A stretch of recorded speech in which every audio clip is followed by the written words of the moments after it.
오늘 하나님께서 우리에게 주신 말씀은 열왕기하 6장 24절, 7장 2절까지 하나님의 말씀 받들어 읽도록 하겠습니다. 각자 계신 곳에서 말씀 읽도록 하겠습니다. 얼마 후 아람 왕 베나다시 모든 군대를 소집하고 올라와 사마리아를 포위했습니다. 그래서 사마리아 성은 굶주림이 심했습니다. 포위는 오랫동안 계속돼 나귀머리 하나는 은 80세겔에 팔리고 비둘기 똥 4분의 1갑은 은 5세겔에 팔릴 지경이 됐습니다. 이스라엘 왕이 성벽 위를 지나가고 있었는데 한 여자가 왕에게 부르짖어 애원했습니다. 내 주 왕이여 저를 도와주십시오. 왕이 대답했습니다. 여호와께서 도와주지 않는데 내가 어떻게 너를 도울 수 있겠느냐? 타작마당에서 얻겠느냐? 포도틀에서 얻겠느냐? 그러고는 여자에게 물었습니다. 그래, 무슨 일이냐? 그녀가 대답했습니다. 이 여자가 제게 말하기를 내 아들을 오늘 내놓아라. 오늘 그 아이를 먹자. 그리고 내일은 내 아들을 먹자라고 했습니다. 그래서 우리가 제 아들을 삶아 먹었습니다. 그런데 다음날 저 여자에게 내 아들을 내놓아라 우리가 먹자라고 했지만 저 여자가 아들을 숨겨버리고 말았습니다. 왕은 그 여자의 말을 듣고 나서 자기 옷을 찢었습니다. 왕이 성벽을 지나가자 백성들은 왕이 속옷으로 굵은 배 옷을 입고 있는 것을 보았습니다.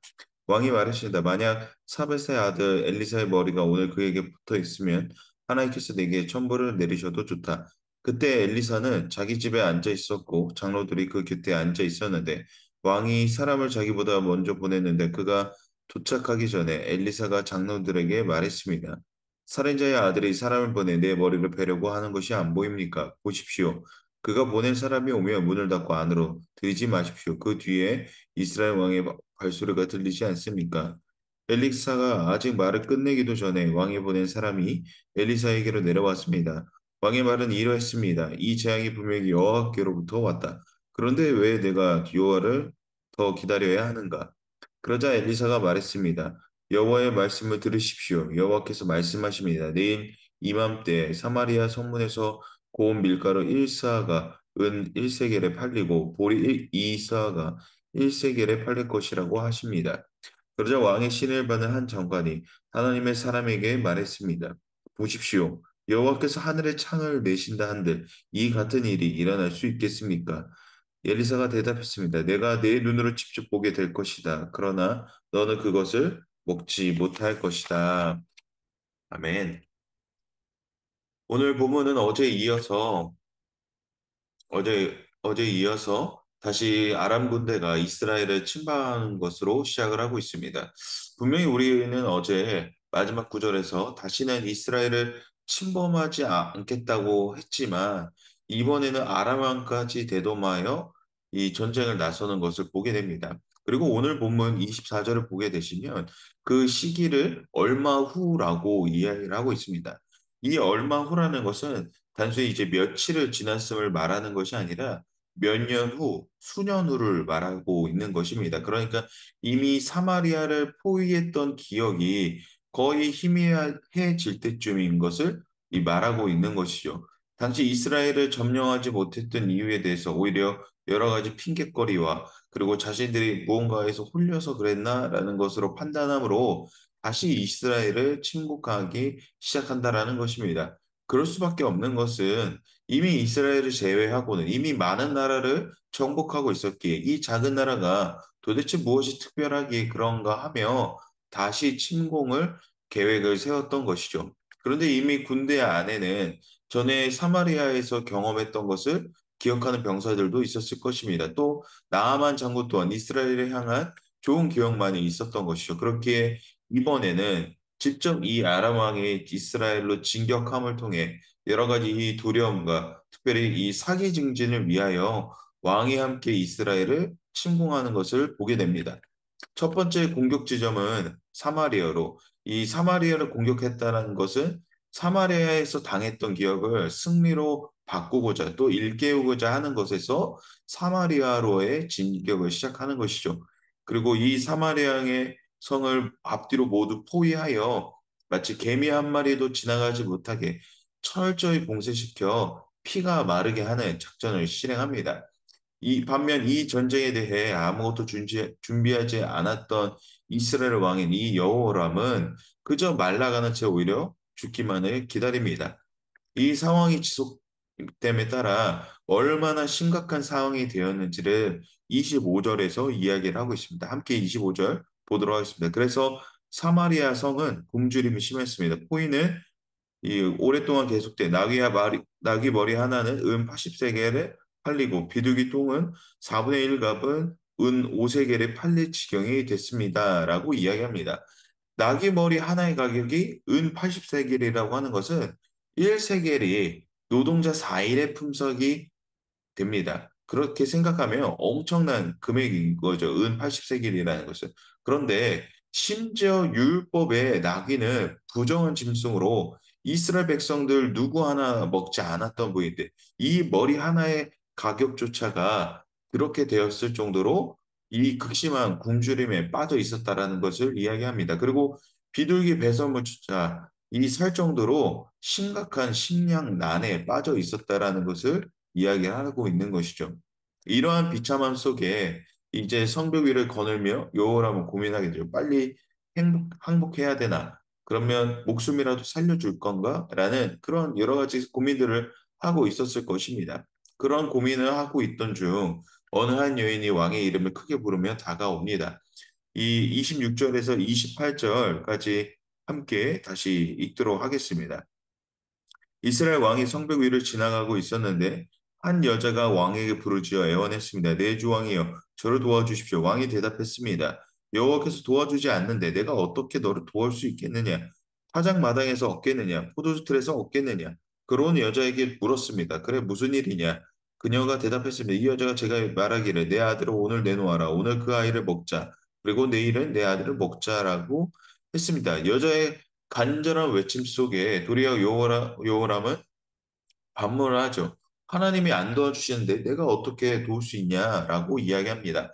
이는 여호람의 겸손함을 엿볼 수 있는 것이 아니라 하나님께서 안 도와주시겠는데 내가 어떻게 하겠냐라고 하나님의 탓을 하고 있는 것이죠. 이미 나하만에 대해서부터 자신의 옷을 찢고 분노하는 이유는 정말 안타까움에서 비롯된 것이 아니라 나는 열심히 하고 있는데 하나님이 나를 도와주시지 않는다고 이야기하고 있는 것이죠. 그러나 우리가 분명히 앞선 본문들을 통해서 살펴보았듯이 이스라엘의 기근과 멸망의 이유는 무엇이었습니까? 결국 이스라엘의 범죄함이었죠. 이미 최악의 왕이라 불리는 자신의 아버지인 아합으로부터 시작된 범죄함이 자기 때에도 동일하게 이루어지고 있음에도 이 모든 것이 자신의 잘못은 전혀 없다라고 말하고 있는 그러한 태도인 것이랍니다. 그렇다고 아무도 그에게 알려주지 않았을까요? 이미 수백 번, 수천 번 엘리사를 통하여 들었을 것입니다. 그러나 그의 완악한 마음이 절대로 변하지 아니하고 있었다라는 것이죠. 오늘 이 극심한 굶주림에 놓인 것 또한 그는 아무런 준비를 하지 않았음을 보게 됩니다. 그렇게 해놓고는 이제 와서 하나님께서 도와주시지 않았다라고 탓을 합니다. 그러나 여기서 분명히 알아야 하는 사실은 이스라엘의 범죄함으로 징벌을 행하시지만 그렇다고 해서 이들의 잘함으로 구원에 이르는 것은 아니라는 것입니다. 이미 하나님의 신실하신 약속 가운데서 이스라엘 백성들을 이미 택하시고 구원하시기로 작정하셨다는 것이죠. 작정하셨다는 것은 작정하신 분이 결정하신다는 것입니다. 다시 말해 그들의 행함의 옳고 그름으로 인하여 구원의 길이 변하거나 달라지지 않는다라는 것입니다. 이것은 오직 하나님의 신실하신 약속하심을 통해 구원이 이루어진다라는 것입니다. 다시 말해 이스라엘 백성이 아무리 잘한다고 하여 구원의 확증을 얻는 것이 아니라 이미 하나님께서 택하신 백성으로 부르심을 통해 그 신실하신 하나님의 약속이 작정되고 이루고 계신다라는 것입니다. 그렇다는 것은 하나님께서 선택하심에 따라 이스라엘을 멸망을 하거나 다시 회복되어진다는 것입니다. 이는 여호람이 잘하고 못하고의 문제가 아니라는 것입니다. 그렇습니다. 우리 또한 분명한 하나님의 택하심 속에 있습니다.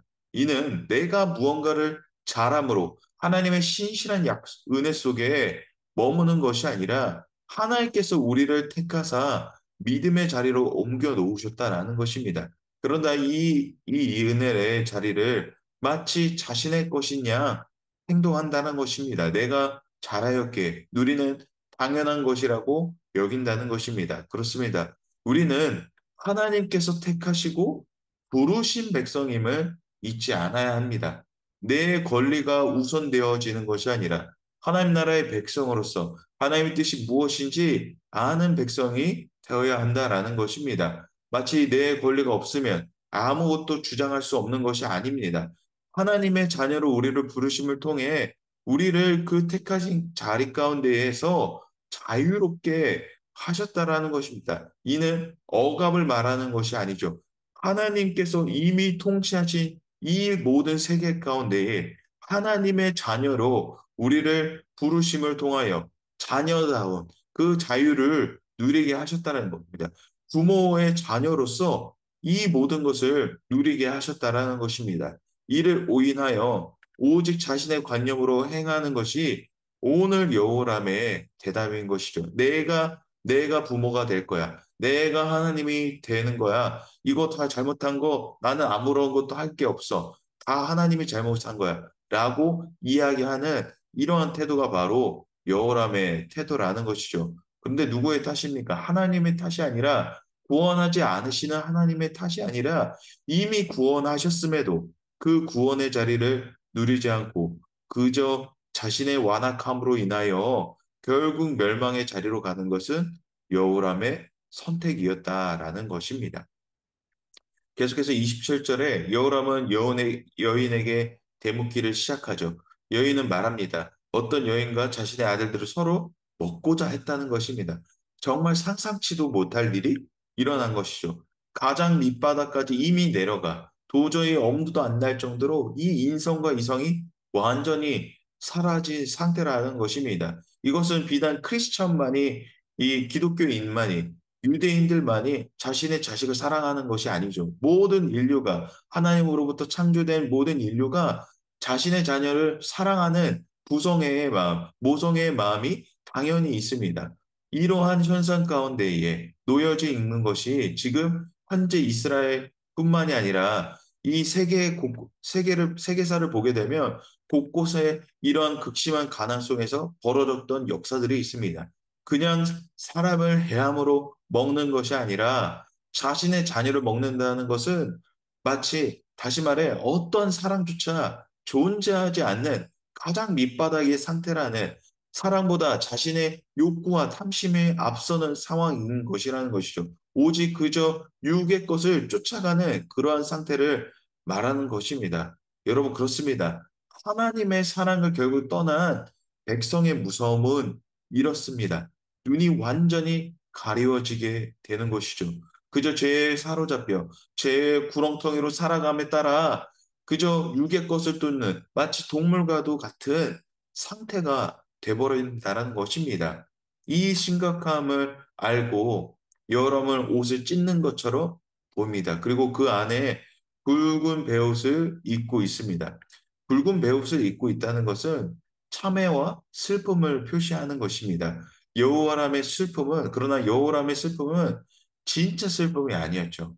바리새인의 경문과 같이 마치 외식을 위한 도구로 나타난다라는 것입니다. 이것이 바로 31절의 진실이 아님을 나타냅니다. 함께 31절을 우리 읽도록 하겠습니다. 왕이 말했습니다. 만약 사벳의 아들 엘리사의 머리가 오늘 그에게 붙어 있으면 하나님께서 내게 천벌을 내리셔도 좋다. 이 모든 일의 원흉을 누구에게 뭐라고 하고 있습니까? 엘리사에게로 돌리고 심지어 엘리사를 죽이고자 합니다. 우리는 이미 앞에서 살펴보았듯이 이것은 누구의 잘못이었습니까? 여호람의 완악함이 비롯되어 이스라엘 백성들조차도 그 완악함에 빠져 있는 상태라는 것이죠. 그렇다는 것은 결국 앞서 붉은 베옷을 입고 있다는 것은 슬픔에 대함이 아니라 그저 보이기 위함임을 확인하게 됩니다. 마치 나도 너희와 같아. 이 상황이 벌어진 것은 내 잘못이 아니라 이 잘못의 원인은 하나님의 사람인 엘리사에게 있어. 엘리사가 해결하지 않았어. 라고 이야기하는 것이죠. 그리고 34절에 요람이 말합니다. 이 모든 재앙의 원인이 하나님께 있으므로 자신이 할 수 있는 것은 아무것도 없다라고 이야기합니다. 얼마나 배덕한 사람의 모습을 완전히 보여주는 것입니다. 완악함으로 가득 차 있는 그의 모습을 보게 됩니다. 결국 자신의 들보는 전혀 보지 못한 채 단지 이 상황적 해결만을 바라는 그저 여호람의 모습을 보게 되는 것이죠. 이와 같은 모습이 7장 2절에 왕이 신임한 장로로부터도 그대로 나옵니다. 이렇게 여전히 하나님을 신뢰하지 못하고 이미 보이시고 일하셨음에도 여전히 하나님의 의심하는 이들을 보며 엘리사는 얼마나 속상하다 못해 포기하고 싶었을까 합니다. 하나님의 말씀을 전하는 그 입술은 오히려 더 참지 못해 입술을 부르르 떨지 않았을까 합니다. 이들은 이미 자신의 스승의 때부터 하나님께서 하신 일들을 이미 보았으나 여전히 자신들의 교만과 제약으로 말미암아 이를 알지 못하고 이들을 보며 얼마나 답답한 심정이었을까 합니다. 사랑하는 성도 여러분, 여러분들께서는 오늘 여러분에게 하나님께서 일하실 것에 대한 기대가 있으십니까? 단지 과거에 지나간 형태로만 하나님께서 내게 베푸신 은혜를 기억하고 있지는 않으십니까? 오늘도 여전히, 지금도 여전히 일하시는 주님을 향한 그 기대가 오늘 우리 안에 있으십니까? 오늘 이 새벽에 주어진 말씀이 그저 오늘 우리에게 나날마다 분량을 읽는 정도가 아니라 오늘도 우리에게 말씀하시는 하나님의 음성이심을 여러분 믿으십니까? 오늘 그 믿음이 있다면 오늘 이 말씀은 우리에게 받들어서 받아야 되는 말씀인 줄을 믿습니다. 이 말씀이 우리 안에 살아 역사하시는 오늘 나에게 직접적으로 말씀하시는 하나님의 말씀임을 우리는 알아야 한다라는 것입니다. 이 믿음으로 살아간다면 말씀은 정말 우리에게 살아있는 메시지요. 하나님께서 말씀하시는 능력을 보게 된다라는 것입니다.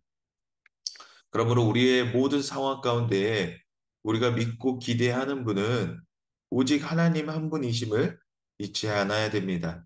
내 잘못으로 인해 잘못된 결과를 탓하거나 그렇다고 남을 비방하거나 불평과 불만으로 내세우는 것이 아니라 그럼에도 불구하고 신실하게 이끌어 가실 주님을 믿고 기대해야 됩니다. 이것이 진정한 그리스도인의 삶의 자세인 것이죠. 그럼에도 불구하고 신실하게 이끄실 주님을 기대하는 것. 이것이 진정한 그리스도인의 삶의 자세라는 것입니다. 여러분, 신뢰는 주님이 우리에게 먼저 보이시고 쌓으셨습니다. 쌓으신 그 손길 위에 우리의 손을 얹으시고 주님이 그 손 위에 다시 보혈로 덮으셨습니다. 이는 죄인의 삶을 아버지 되신 하나님께서 따뜻한 손으로 덮으시고 또 덮으시고 계신다라는 것입니다. 그렇다는 것은 주님이 이미 보이신 신뢰의 손길로 우리의 삶을 인도하시고 계신다라는 것입니다. 너 괜찮아. 잘하고 있어. 이 믿음대로 따라가자라고 하나님께서 계속해서 우리에게 말씀하고 계신 거죠. 그러나 우리의 완악함으로 인하여 하나님 내가 할게요. 나 스스로 할게요. 라는 말들로 인하여 하나님의 일하심을 전혀 바라보지 못하고 그저 안타까운 상황일 때만 하나님을 찾고자 하는 이런 어리석은 모습이 오늘 우리 안에 있지 않은가 합니다. 사랑하는 성도 여러분, 오늘 주님이 일하심을 완전히 기대하는 우리 모두가 되기를 원합니다. 주님께서 오늘 우리에게 말씀하시는 것은 무엇입니까? 그럼에도 불구하고 이끌어 가실 것이라는 그 완전한 신뢰를 이미 주님께서 우리에게 보이시사 우리를 그 길로 이끌어가고 계신다라는 것입니다. 그렇기에 우리의 믿음의 여정이 위대한 것입니다. 내가 하는 것이기에 위대한 것이 아니라 주님이 이미 위대하신 여정으로 이끌어가고 있기 때문에 그 길이 위대한 것입니다. 그렇기에 우리는 담대할 수 있는 것입니다. 절망의 때에 내가 원하지 않는 것이라고 실망하는 것이 아니라, 오늘도 하나님께서 여전히 내 길을 인도하시고, 내 가정을 인도하시고, 내 삶의 터전을 인도하시고 계시구나, 라는 이 담대함이 오늘 우리 안에 있어야 된다라는 것입니다. 이 담대함으로 우리 모두가 걸어가기를 원합니다. 이 믿음으로 세상 그 무엇보다 가장 큰 확신과 은혜가 되는 그리스도인으로 하나님의 자녀로 살아가는 우리 모두가 되기 원합니다.